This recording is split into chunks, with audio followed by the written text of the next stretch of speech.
नमस्कार दोस्तों, आपका स्वागत है हमारे YouTube चैनल घोस्ट वर्ल्ड में। आइए आज की कहानी की ओर बढ़ते हैं। आज की कहानी बंगाल की चुड़ैल का तांडव।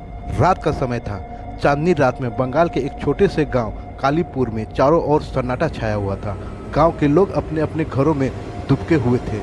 गाँव की एक युवा लड़की आर्या खिड़की के पास बैठी अपने पिता के लौटने का इंतजार कर रहा था। आर्या का पिता रघु एक किसान था और अपनी फसल बेचने शहर गया था। आर्या की मां सरला ने कहा, बेटी सो जाओ, तुम्हारे पिता देर से आएंगे। लेकिन आर्या को चैन नहीं आ रहा था। वह खिड़की के बाहर झांक रही थी।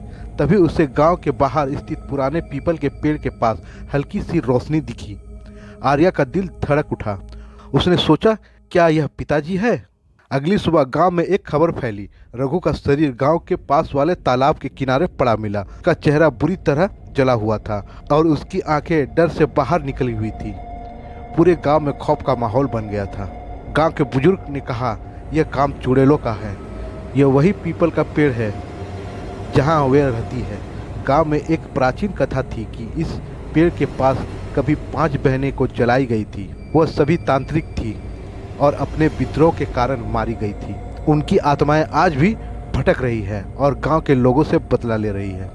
आर्या इस घटना से बुरी तरह टूट गई थी। उसने अपने पिता की मौत का बदला लेने की ठान ली। आर्या ने अपने पिता की अंतिम यात्रा में फूट फूट कर रो रही थी। गांव के सभी लोग सहमे हुए थे, लेकिन कोई भी पेड़ के पास जाने की हिम्मत नहीं कर रहा था। आर्या ने अपनी माँ से कहा, माँ, मैं उन चुड़ैलों का सामना करूंगी। मैं अपने पिता की आत्मा को शांति दूंगी। सरला ने आर्या को रोते हुए गले लगाया और कहा, बेटी मत जा, वे बहुत शक्तिशाली है। वे तुझे भी मार देगी। लेकिन आर्या ने कहा, माँ, मैं डरने वाली नहीं हूँ। अगर मैंने कुछ नहीं किया तो यह तांडव कभी खत्म नहीं होगा। उस रात आर्या ने अपने दोस्तों को लेकर योजना बनाई। उन्होंने तांत्रिक बाबा जो जंगल में रहते थे उनसे मदद मांगी। बाबा ने कहा, इन चुड़ैल को हराना आसान नहीं है। उसके पास भयानक ताकत है, लेकिन उसके तांडव का एक कारण है। अगर हम उस कारण को समझ ले तो उन्हें शांति किया जा सकता है। बाबा ने बताया कि जब उन बहनों को मारा गया था तो उनकी आत्माएं एक प्राचीन तांत्रिक पुस्तक में कैद हो गई थी। वह पुस्तक पीपल के पेड़ के नीचे दबाई गई थी। अगर उस पुस्तक को निकाला जाए और उसमें लिखे मंत्रों को पढ़ा जाए तो उनकी आत्माएं मुक्त हो सकती है। लेकिन यह काम बहुत खतरनाक है। आर्या ने बाबा से कहा, मैं यह काम करूंगी। मुझे मेरे पिता की आत्मा को बचाना है।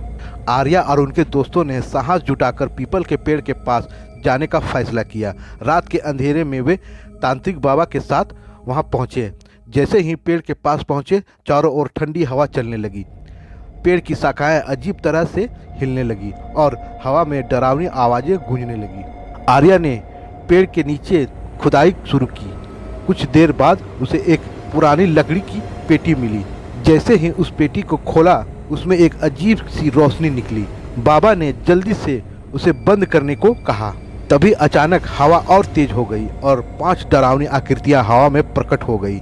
वे चुड़ैल थी। उन्होंने कहा, तुम लोग ने मेरी नींद हराम की। अब तुम सब मारे जाओगे। बाबा ने कहा, पुस्तक लेकर यहाँ से भागो, यही उसकी कमजोरी है।